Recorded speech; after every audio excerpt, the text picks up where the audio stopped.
In this video, I'm going to show you how you can turn on and set up two-step verification, aka 2FA, here in Roblox. Before we dive into this video, make sure to like the video and subscribe to the channel with all notifications on. It really does help with the channel and lets us know that you want more content like this.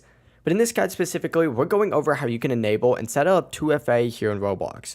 First up, open up Roblox, and if you're on mobile like I am right now, tap more in the bottom right corner. If you're on PC, this is going to be on the left sidebar, but essentially just scroll down and select settings. From here, you're going to want to find the security section, select that, and then it's going to pull up with the very first option being two-step verification. And you have a few different things that you can link to this to turn this on. You can link an authenticator app, which could be something like Google Authenticator. You can link your email, or you can link a hardware security key. I personally recommend doing an email or an authenticator app. A hardware security key is kind of complicated, but essentially just tick one of these on just like so. And you'll have to begin by entering in a code that they send to your email. After doing so, simply hit verify, and now two-step verification will be set up with email. If you are doing this through an authenticator app, it is a little bit different. It's going to give you a little key that you have to paste into an authenticator app. I recommend Google Authenticator if you're going to get anything, since it's available on both the App Store and the Google Play Store.